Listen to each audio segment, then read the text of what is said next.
총성 없는 전쟁터, 보이지 않는 적과의 싸움, 바로 사이버 전쟁입니다. 과거에는 영토를 점령하기 위해 군인이 총을 들고 싸웠다면 현대전에서 사이버 공간은 육해공, 우주에 이은 제5의 전장으로 불리며 그 중요성이 날로 커지고 있습니다. 특히 북한은 핵무기 개발과 함께 사이버 해킹 능력을 비대칭 전략의 핵심으로 키워왔으며 전 세계를 대상으로 대담하고 치밀한 해킹 공격을 감행하고 있습니다. 2014년 한국 수력 원자력 원전 도면 유출 사건부터 전 세계를 공포에 떨게 했던 워너크라이 랜섬웨어 사태, 그리고 최근의 가상화폐 거래소 해킹까지 북한의 사이버 공격은 우리의 안보와 경제를 심각하게 위협하고 있습니다. 이에 맞서 대한민국 국군도 최정예 사이버 전사들을 양성하고 철통 같은 방어 체계를 구축하며 보이지 않는 전쟁을 치르고 있습니다.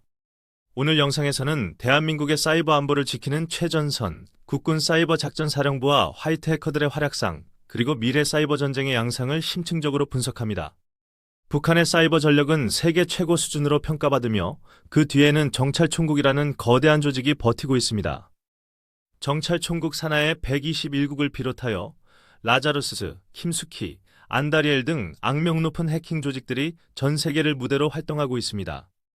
이들은 어린 시절부터 전국의 학교에서 수학 영재로 선발되어 평양의 금성학원이나 김일성 종합대학 등에서 체계적인 엘리트 교육을 받은 수재들입니다. 오직 해킹만을 위해 길러진 이 사이버 병기들은 인터넷이 차단된 북한이 아니라 중국이나 동남아 등 해외 거점에 파견되어 외화벌이와 정보 탈취 임무를 수행합니다. 북한은 이들을 이용해 타국의 방산기술이나 국가기밀 정보를 빼내는 간첩 활동뿐만 아니라 랜섬웨어를 유포하여 기업의 데이터를 인질로 잡고 돈을 뜯어내거나 가상화폐 거래소를 해킹하여 핵무기 개발 자금을 마련하고 있습니다. 유엔 안보리 대북제재위원회 전문가 패널 보고서에 따르면 북한이 해킹으로 벌어들인 돈은 수조 원에 달하며 이는 국제사회의 대북제재를 무력화시키는 주범이 되고 있습니다. 이러한 북한의 전방위적인 위협에 대응하기 위해 2010년 창설된 대한민국 국군 사이버 작전사령부는 24시간 365일 쉼없이 사이버 공간을 감시하고 방어합니다. 국방망에 대한 침해 시도를 실시간으로 탐지하고 차단하는 것은 기본이고 적의 공격 원점을 역추적하여 해커의 신원을 파악하고 서버를 무력화시키는 공세적 작전 능력도 갖추고 있습니다. 사이버 작전사령부의 요원들은 고려대 사이버 국방학과 등 국내 명문 대학과 협력하여 선발된 대한민국 최고의 인재들입니다. 이들은 군복무 기간 동안 실전과 같은 강도 높은 모의 해킹 훈련을 통해 최신 해킹 방어 기술과 공격 기술을 연마하며 조국을 지키는 디지털 전사로 거듭납니다. 특히 매년 열리는 화이트핵 콘테스트나 미국 데프콘 같은 국제 해킹 방어 대회에서 한국 팀들이 우승하거나 상위권을 휩쓰는 것은 우리 군의 잠재력이 이미 세계적 수준임을 증명합니다. 하지만 방어만으로는 부족합니다. 진정한 억제력은 적이 공격했을 때 그 이상의 피해를 되돌려줄 수 있는 강력한 응징 능력에서 나옵니다. 최근 우리 군은 사이버 공간에서의 작전 범위를 단순히 방어에 국한하지 않고 유사시 적의 지휘 통제 체계를 마비시키거나 미사일 발사를 교란하는 사이버 전자전 개념으로 확장하고 있습니다.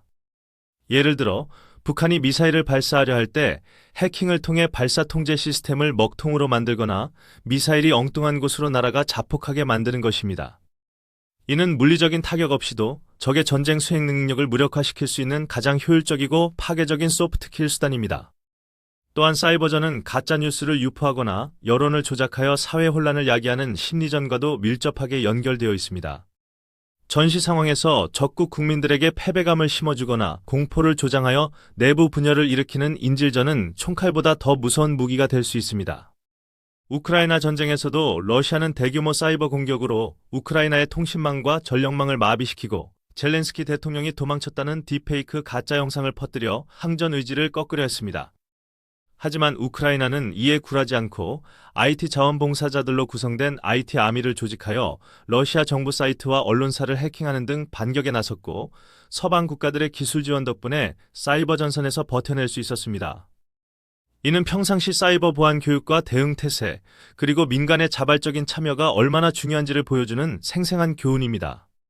대한민국은 세계 최고의 IT 인프라를 갖춘 인터넷 강국이지만 역설적으로 그만큼 사이버 공격에 취약할 수 있다는 구조적인 약점도 안고 있습니다.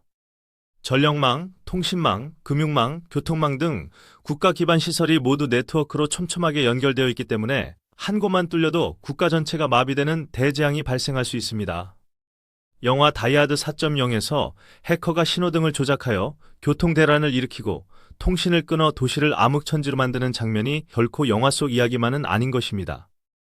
그래서 우리 군은 한국인터넷진흥원, 국가정보원, 경찰청 등 유관기관은 물론 민간 보안업체들과 긴밀한 협력 체계를 구축하여 국가 사이버 위기 대응 능력을 강화하고 있습니다. 사이버 안보에는 민간과 군의 경계가 없다는 인식하에 위협 정보를 실시간으로 공유하고 합동 대응 훈련을 실시하며 빈틈없는 방어망을 짜고 있습니다. 최근에는 인공지능 기술을 사이버 보안에 접목하는 연구도 활발히 진행되고 있습니다.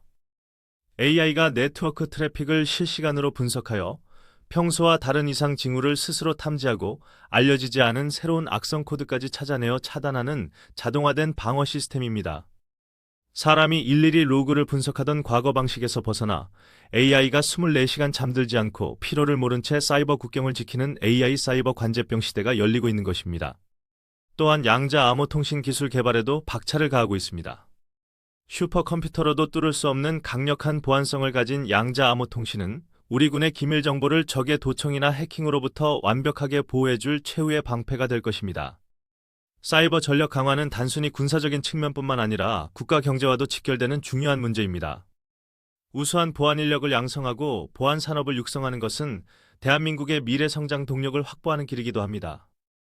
이스라엘이 군복무를 통해 양성된 엘리트 해커들이 제대 후 보안 스타트업을 창업하여 세계적인 스타트업 국가가 된 것처럼 우리도 사이버 국방 인재들이 사회로 진출하여 경제 발전에 기여하는 선순환 생태계를 만들어야 합니다.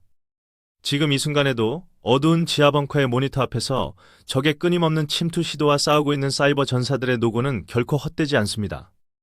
그들의 손끝에서 대한민국의 안보가 지켜지고 있으며 우리가 안전하게 인터넷을 사용하고 금융거래를 할 수 있는 것도 그들 덕분입니다. 보이지 않는 곳에서 묵묵히 헌신하는 국군 사이버 작전사령부 요원들과 대한민국의 화이트 해커들에게 깊은 감사와 뜨거운 응원을 보냅니다. 첨단무기 채널은 대한민국의 사이버 안보 역량 강화와 국방과학기술의 발전을 끝까지 지켜보고 응원하겠습니다. 오늘 영상이 유익하셨다면 구독과 좋아요를 통해 대한민국 사이버 전사들의 활약에 힘을 실어주시기를 부탁드립니다. 여러분의 작은 관심이 모여 대한민국을 그 누구도 넘볼 수 없는 사이버 강국으로 만드는 강력한 방화벽이 됩니다. 다음 영상에서는 바다의 지뢰 제거사로 불리는 무인 소해전과 해양 드론 기술에 대한 더욱 흥미롭고 놀라운 이야기를 가지고 돌아오겠습니다. 시청해주셔서 감사합니다. 그리고 사이버전의 미래에서 빼놓을 수 없는 것이 바로 우주 사이버전입니다. 인공위성을 통한 통신과 정찰이 현대전의 핵심이 됨에 따라 적의 위성을 해킹하여 통제권을 탈취하거나 가짜 정보를 송출하게 만드는 공격이 현실화될 수 있습니다. 우리의 정찰 위성이 보내는 신호를 적이 가로채거나 변조한다면 아군의 작전에 치명적인 결과를 초래할 수 있기에 우주 자산에 대한 사이버 보안 대책도 시급합니다. 이처럼 사이버 공간은 지상, 해상, 공중, 우주 등 모든 전장과 연결되어 있는 초연결 전장의 중심입니다. 사이버 공간을 지배하는 자가 미래 전쟁의 승자가 될 것이라는 말은 결코 과장이 아닙니다.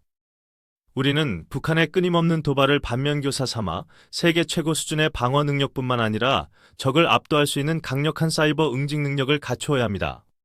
공격이 최선의 방어라는 말처럼 적이 감히 우리를 건드릴 엄두조차 내지 못하게 만드는 강력한 사이버 억제력이 평화를 지키는 가장 확실한 방법입니다.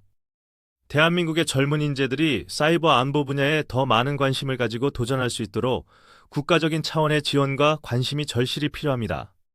그들이 흘리는 땀방울이 곧 대한민국의 디지털 영토를 넓히고 지키는 거룩한 사명임을 잊지 말아야 할 것입니다. 끝까지 시청해주셔서 대단히 감사합니다.